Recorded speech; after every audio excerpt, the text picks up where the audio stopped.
Coming up on the WAC podcast, a big upset as down goes Grand Canyon. We'll have a recap as we're back in the studio on a Wednesday. What is happening here in the WAC podcast?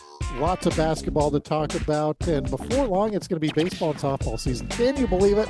I can't because it feels like winter. That's all next on the WAC podcast. Dun, dun. This WAC podcast is brought to you by our friends at University Credit Union, the official financial institution partner of the Western Athletic Conference. Well, here we are. Can you believe it? The longest streak in the NCAA comes to an end. You know, it's always tough when you go on the road in the WAC. It is. Seattle U, they play in the Red Hawk Center. They hadn't been playing particularly well leading up to that, but when they play at home, they get the fans behind them. It's loud in there. And GCU had been on a little bit of a streak where they had been falling behind in games and then coming back to win. Yes. Weren't able to do that in this one as Seattle U defeats Grand Canyon 86-79. Now, GCU did have some great individual efforts. Gabe McLaughlin, 28 points, 7 rebounds. Tyan Grant Foster, 25 points, 7 rebounds. But at the end of the day, it was Seattle U and the return of Cam Tyson that really boosted the Redhawks. He had 25 points in that one.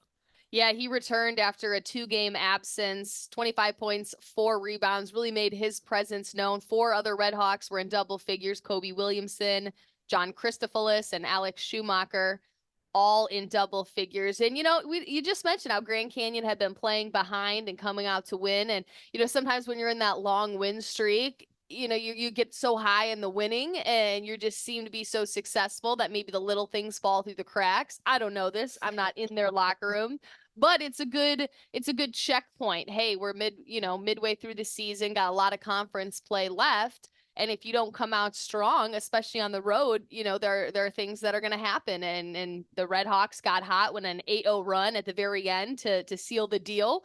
And so just a learning point, hey, maybe we got to come out with more intensity. And so we're better prepared come Vegas because you don't want to be a one and done team there. Correct. And the good news in terms of the NCAA net rankings, they didn't fall that far. I believe they're 45 now. So losing to Seattle U was considered a quad 2 loss with the 4 different quads. It's a road loss. And Seattle U with the second highest net ranking in the conference. So it didn't ding them that badly. And sometimes you have a loss and sometimes that regalvanizes the team. It's like, hey, we can't just come out here and win a game. We have to bring it every single night. Maybe that's the case with GCU. We will remain to see that. Not an easy schedule for them coming up this week either, as they got to travel to Stephen F. Austin on Thursday. Yeah, going into the Sawmill, always a tricky one. And Stephen F. Austin, you had that Grand Canyon, New Mexico State rivalry. I don't know if it's exactly the same, but Stephen F. Austin and Grand Canyon tend to butt heads pretty well, especially the fan bases between the two of them. So that should be a fun one. And then they have to go to UT Arlington, and KT Turner's got his guys playing well as well. Always a tough road trip. And wanted to also mention Stephen F. Austin on Saturday. They will be hosting California Baptist. You're going to be there. That's the first of our regional sport network games. We're very excited about this schedule. Now, people have been asking us, are the games still available on ESPN Plus? Yes, they are available on ESPN Plus, but if you live in Texas and you get Space City Home Network, you can now watch it on that platform as well. So just kind of an expanded viewership for WAC fans. So we're excited about that, and a big matchup between those two teams. CBU has won 3 in a row. I believe SFA has won 7 of 8. Yeah, 7 of their last 8. They seem to be hitting a pretty hot streak. You see Nana and Day Day both were injured last year at the end of the season. Nana, I believe, was a back injury, and then Day Day had torn his rotator cuff, so not rotator cuff. What is the other one? Will you tear? Labrum. Yes. Labrum. So they seem to be back, and Nana's been putting up pretty good numbers as well as Day Day as well. And we also saw perhaps the dunk of the year. We've said this like 3 times this year, but this may in fact be the dunk of the year. Matt Heyman on Kobe Williamson of Seattle U wound up being the number 3 play on SportsCenter. When we saw it happen, it was one of those, it stuns you. It it was Michael Jordan-esque. I'm not saying he's Michael Jordan, but I'm saying it was that kind of a dunk. It was. He soared through the air. I mean, Kobe Williamson is good 4 inches taller than him. That guy, yeah. Dunks on him, gets that hang time. And you see the bench of SFA in the background, like, whoa! And that's always the best part too. And it just brings a lot of energy. And so yeah, Stephen F. Austin's gonna be a tough one. I'm really excited to go back to Nacogdoches. I've never been there for a men's game. I've been there for a women's game, but never a men's game. So it'll be a daytime game Saturday. Looking forward to that one. Yes, and we also have a couple of other games we wanted to address Yes. since our last show. Tarleton State goes down to UTRGV, wins 77-73. So Joseph Jones, again, it's like the old song. All he does is win. All I do is win, win, win, no matter. See, he's DJ Khaled-esque.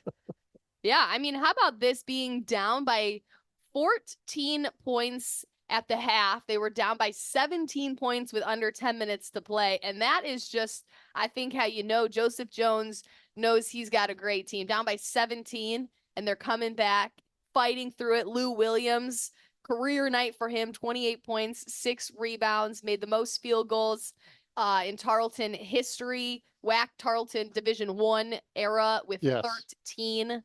Ja'Cory Smith and Keandre Gotti just doing what they do best and just put up double figures each night. So a big win there, 77-73. They are tied currently with SFA for second place in the WAC. So the Texans, keep rolling along. Keandre Gotti also had an outstanding dunk earlier in the week as well. Yes. Did not win our contest, but a noteworthy one for sure. California Baptist beating Southern Utah 83-76. Dominic Daniels, all he does is score 39 points. All he does is score, score, score, no matter what. 39 points. I mean, that's just absolutely insane. And then you look at the rest of them are just 11 points. He was really carrying that offense. He can do it all. It feels like this man just came out of nowhere, came from San Bernardino Valley Junior College, and has just been so good for this team. Rick Croy's got to be excited about this piece that he has this year because he's the scorer. And then he has some big men. Blondo Chiqueno. They also added Ivan Udriago in the offseason. So glad you're saying those names. So those were their big man to get the rebounds and be that presence inside. And then they got, I don't want to call him a little guy, but he is typically one of the shorter guys out there, but he plays a lot bigger. He sure does. And he was 13 of 14 from the free throw line in that game, with 6 of 12 from beyond the arc. So Dominic Daniels, of course, getting our Ticket Smarter player and newcomer of the week with that performance. UT Arlington was playing Abilene Christian, and the Wildcats showed up for this one. They win 78-67. Ali Deba, 23 points. Arian Simmons, 23 points. On certain nights, Kendra, ACU looks like they can beat anybody, but for Brett Tanner, maybe that hasn't happened quite enough so far this year. Yeah, that's a good point. It feels like they're kind of that hot and cold team. Are they going to perform? Are they not?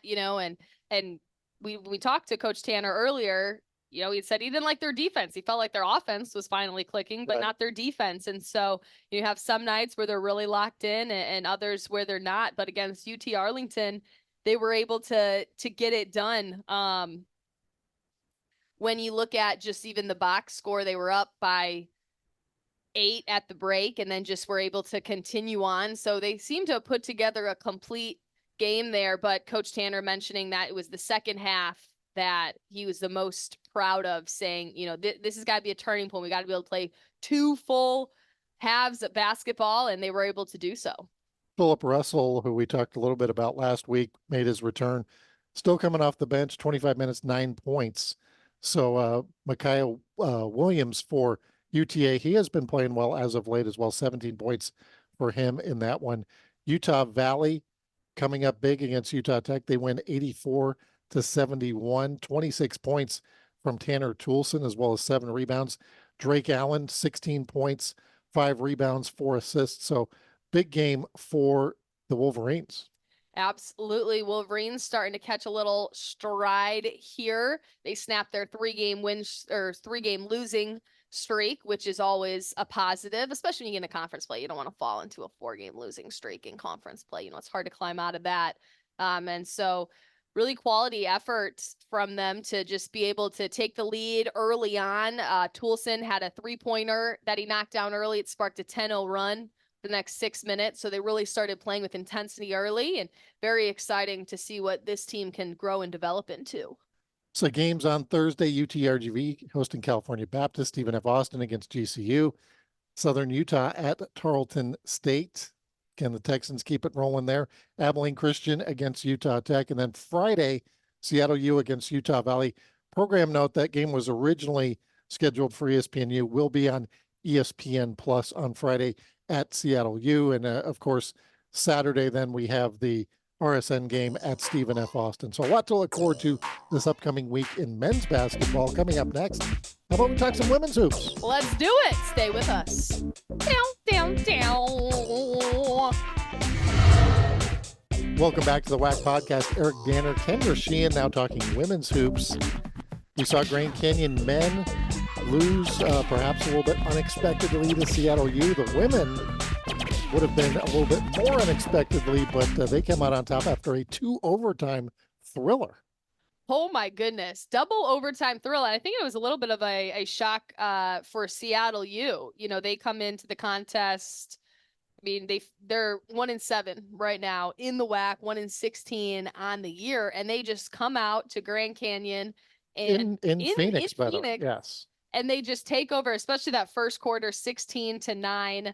And if we remember, Seattle U and Grand Canyon faced off in last year. And of course, it's under new coach, new staff and everything. But I went to the game last year. Seattle U played Grand Canyon at home last year. Sideline reported that game, and Seattle U, I think, lost by like 50. I mean, it was a lot. And then they rematched. I believe they played each other again in WAC Vegas after Seattle U had gotten a victory in the first round, and it was close. They played Coach Miller very, very close. Susie Barcombe was doing her little twirl dance when her team was hitting threes. It was wonderful to see.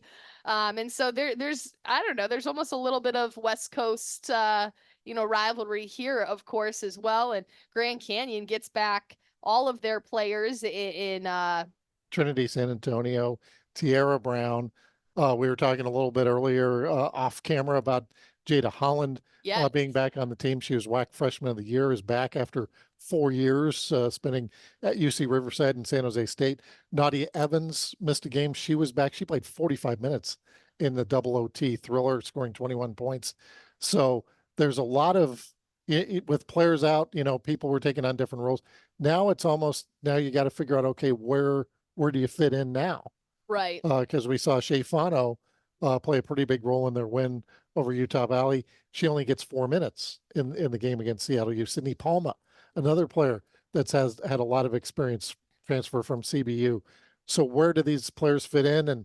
And that's the good news for Molly Miller. She's got a lot of talent, and they have a little while to kind of figure it out. But obviously they want to stay unbeaten in the WAC. Right. It's a great problem to have for Molly Miller. And maybe these players coming back from their injuries, maybe a little hesitant, trying to get back into the groove and rhythm. And so, there's that adjustment period that they have as well. And just very interesting to see what lineups we'll be going with and how, I mean, there's just so many that you could have 10 starters from this squad. You could. California Baptist defeats Southern Utah 93-67, a rematch of last year's WAC championship. And guess what? This series is done. They've already played twice. Sweeped the series over Southern Utah. How about Chloe Lemon? Another career high, 28 points, 12 of 17 shooting from the field. It's tied for third most in a game this season and ties the freshman single game scoring record against a Division I opponent, which if you guys all remember, Grace Schmidt, it matched her effort against Utah Valley last year. And they had some more bodies available this week when they played, and they lost their first WAC game of the year at Abilene Christian. They only had 8 players available, finished with 4 on the floor. So like the old Hoosiers movie. I've seen it. You've seen it, I all have. right. And did you see, and I'm taking a left turn here, but TCU here in the Dallas-Fort Worth area. Oh my goodness. Their crazy. women's team ranked top 25 earlier this year. So many injuries that they're having to recruit, or they're at like an open tryout, and now like a volleyball player's playing, and like a couple of walk-ons, and just, I mean, it shows you, these things can happen during the course of a year. I mean, you get 2 or 3, 4 or 5 major injuries, then what do you do? Your season can be derailed in just a matter of a game or two. Yeah, it's pretty crazy. I mean, who goes to these tryouts and then becomes a Division I basketball player in the Big 12 for TCU? It's pretty cool. It's a pretty cool story. For a top 25 team, and they Yeah. have the gal from Oregon a couple of years Sedona ago. Price? Yeah, she's on TCU. That Price? Yes, Sedona Yeah. Price, and then also one of the sisters, the twin sisters that were, Cavender. but I guess I think she's redshirting this year. So not both, but Only yeah, one. because I was thinking of that. I was like, oh, she must have got injured, but Redshirts. yeah. Hmm. We digress. We We get digress. back onto the WAC podcast here. UTRGV defeats Tarleton 61-57. And Lane Lord, when you talked to him earlier this year, he mentioned that they had a rash of injuries like this and have people playing out of position. And they seem to be kind of figuring out as they go along here. As Cade Hackerot's played well, 12 points, 5 rebounds in that one. Of course, Anna Dorsey's there. Charlotte O'Keefe has played a big role. Ariana Sturdivant. So could be a team to watch for the second half of WAC play. Yeah, 2 wins in a row. They finally got something going here. I mean, with so many injuries, yeah, they basically don't have a post player. Cade Hackerot has been really impressive, and that's a role that Coach Lord said that, wasn't initially, intended for her to have all these minutes and all these opportunities, but it just fell that way, and she's really risen to the occasion. And so, Ayanna Dorsey was out for a few games. She was the team's leading scorer last year. And so, her getting back and getting healthy can also play a big role.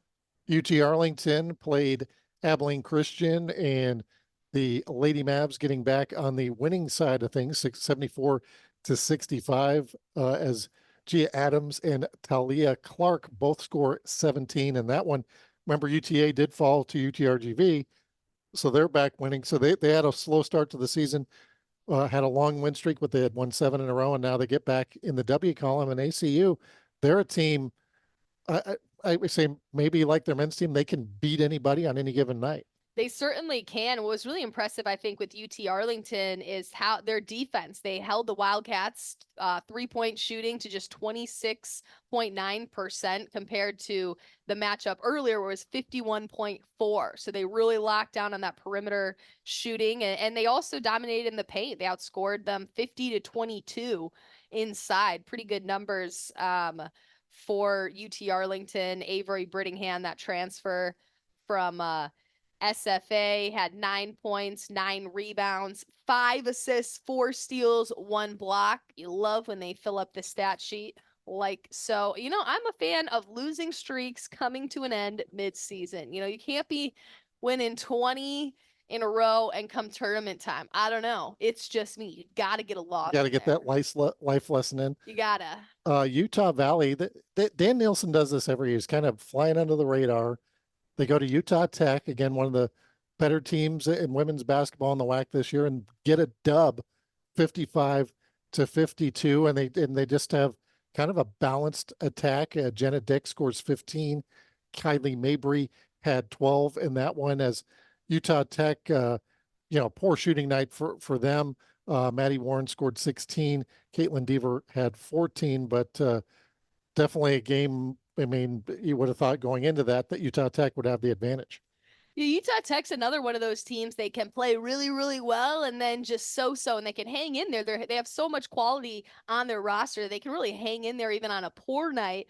But they were without our preseason player of the year in Brianna Gillen, so I'm assuming that played a factor as well. Maddie Warren put up 16 points, her sister 7, a low shooting night for Macy Warren. But yeah, Utah Valley, Dan Nielsen, he's such a sneaky guy. He just gets his team, there's no hype necessarily around it because they've been rebuilding for a couple of years now, but they come in and they get some big time wins. Coming up this week on Thursday, we have a matinee game, if you will. California Baptist will be hosting UTRGV at 11 a.m. as the lights go out here in the studio. 11 a.m. Pacific time. Grand Canyon hosting SFA. That's kind of our featured Thursday game as we watch the Road to WAC Vegas, 3:00 Central Time tomorrow. That's a matchup of 2 of the better teams in the WAC this year. Of course, Grand Canyon in first place. Southern Utah hosts Tarleton State That'll all be a 6:30 Mountain Time start, and Utah Tech hosting Abilene Christian at 7 o'clock Mountain Time. So all our games tomorrow in the western side of the United States. Yeah, I'm really looking forward to this Abilene Christian Utah Tech game. I think, Abilene Christian obviously wants to get back into the win column as well as Utah Tech, so it should be a good battle there. That'll be a fun one. And I'm looking for Tarleton State to get something going. We talked to Bill Brock. They've got so many injuries. I mean, he said in his entire coaching career, and he's been a coach for quite some time, Yes. that he's never had to deal with the injuries in the specific position groups that he has. And so, they don't have a lot of outside shooters, and they have to, do different things. Or no, they don't have post players there too. So UTRGV, Tarleton State combined, no Some post players. symbiotic relationship there. And yeah. Can you believe that there's going to be baseball and softball coming up? I don't even know if we can. It's pretty crazy. I It mean, is. I'm looking, last time was 1 month until swimming and diving or indoor track and field. I mean, before you know it, it's going to be crossover deadly season. In the best way. Coming up next on the show, you talked with Lenny Bishop. Bishop. I call him Lenny, Lenny. we're Wonder if he likes we're that. like that. I think. We'll see. I think that's okay. Lenny. From SFA, their new head coach this year, longtime assistant, having some success. So I'm interested to hear that conversation. Yeah, he's a fun guy, and this is. I think he knew the talent that they had in-house, and maybe not everyone else, because you had Avery Brittingham transfer, you had Zion Nugent go follow Mark Kellogg, as well as the freshman of the year from SFA. I can't think of her name right now, but so a lot of players left, but you still have that core group, and Coach Bishop had been in the system, is like, I can take this team, and they're doing really, really well. They sure are. That's up next on the WAC podcast. Don't go anywhere. Okay, so first I like to start just kind of, an overview of how the season's gone so far through your lens. Obviously, you guys have won 6 of your last 7 right now, playing pretty well. But from your perspective, up and downs, how's the season gone? Well, I mean, the season's gone really well, if I'm being honest. Just, 12-6 so far. Like you said, won 6 out of our last 7. We're finally starting to get a little bit healthy. And we're getting a lot of connectivity on our team. So early on, we had to figure out how each player played on our team, and now we've seen enough games and know how each other play, and we have trust in each other in certain aspects of each other's game. And so we just continue to grow as a team, and that's what we look forward to as we get closer to March. Do you feel like this team is in position? Obviously, you want to be playing your best basketball, maybe not January, but maybe February, early March. Do you feel like this team's on that right track? And now that you guys have found the pieces, you're ready to keep rolling? Yeah, I do. I think this team is playing really well right now. They're still flawed in a lot of areas, which gives me a lot of room for growth and optimism, because, again, if we were playing perfectly right now, that means we can't grow anymore. But we're finding ways to win and still get better. We study from the wins just the way we do from a loss. I want to be able to get better from wins and not always have to lose to get better. But if we lose, we're definitely going to make sure we address what we saw on film. You switching over to the head coaching role this year, what's kind of maybe something that surprised you, or the biggest adjustment that you've had to make, now fast forward midway through the season? The refs can't tell me to sit down. For the longest time as an assistant, I'd be screaming over there and they told me to sit down, and now, I'm walking around. But no, again, it's just the overarching of everything. You're in charge of everything. You got to delegate some things, but ultimately it always falls on you. And so just making sure my staff is prepared and the players are prepared to go do their best work has really just been the biggest adjustment. But, all in all, it's been fun. Kirsten Harden leads the team in scoring. She's currently second in the conference as well in scoring. What have you noticed about her game and how she's developed into such a quality player that can just put so many points up for you guys? I mean, Kirsten's always been a really talented player. I think now she's just been able to focus a little bit more, and that just comes with maturity and getting a little bit older and seeing more basketball and understanding this is your last ride at it. She does a great job in practice of going hard and getting our team ready to play. She kind of leads the charge in that area. So, when you play hard and when you practice hard, you typically play well. So she's just having that approach in practice, which is leading it to her having productive games. Defensively, you have Kyla Deck, who leads the league in steals per contest. How have you noticed her lockdown on defense maybe help the other team, or not the other team, but the rest of the team kind of have that defensive mindset? I know that's a big priority for you guys as well.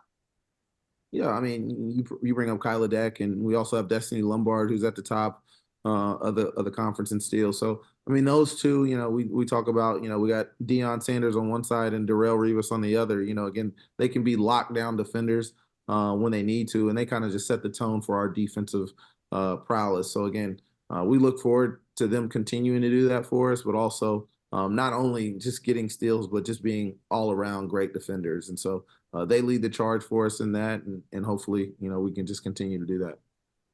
You got Grand Canyon, you travel into Phoenix for a Thursday night matchup. What's been kind of the focus this week as you look at a team that's also pretty red hot, 8-game win streak, and you're looking to take down the only unbeaten team in the WAC?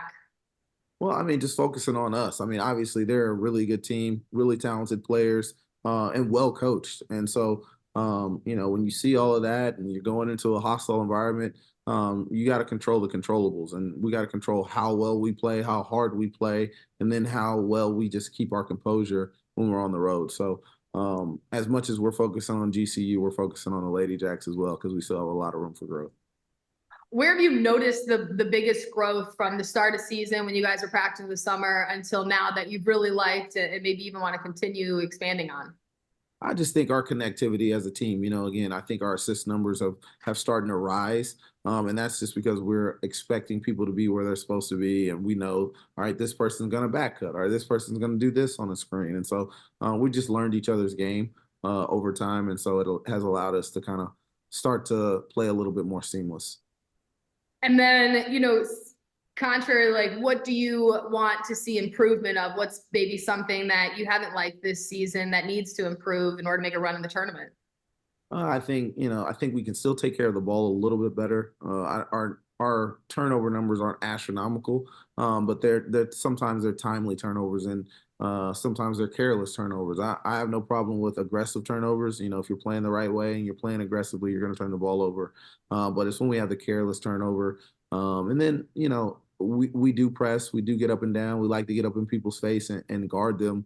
But we've had tendency in some games to just foul a little bit too much and give people easy points. So we want to make it hard for people to score and not give them easy points by sending them to the free throw line. So it's just walking that thin line of understanding what's aggressive and what's foolish on the defensive end, and then same thing on the offensive end.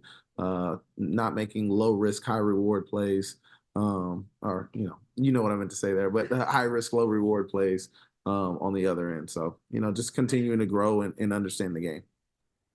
Lastly, Zoe Nelson, she's always been an impact player, but this year she really seems to come into her own and really have a solid year. What have you noticed maybe about the way that she's practiced or attacked this season that's allowed her to have some success? Well, I think Zoe knows that we're counting on her. And, in the past, we've had a lot of people in that position that were really, really good. And so now with her having the opportunity to step into that position, she knows that she's being counted on, and she's seen it for a while. This is her third year in the program. As a freshman, she won a WAC conference championship. So now instead of being a part of a team that won the WAC conference championship, you got to be a piece of the team that wins the conference championship. So again, she's just continued to grow and mature. Obviously, from a freshman to a junior in college, I watched her grow a ton, and I'm proud of her. So I just look for her to continue to grow into her role and to continue to be more assertive, because I still think there's even another corner for her to turn. Lastly, is there anything that I didn't mention or a storyline kind of going into this one that you wanted to highlight? No, I mean, again, it's always a tough matchup whenever we're going to play somebody in purple in our league, whether that's Grand Canyon, whether that's Tarleton, or that's Abilene Christian. So we always get up for this one. Obviously you've been to Grand Canyon. It's a hostile environment. They do a good job with their fans and their environment there. But like I said, we just got to focus in on us and be ready to play. Thanks for listening to the WAC podcast. Make sure to follow us on Facebook, Instagram, Twitter, and YouTube. And check out our website at wacsports.com.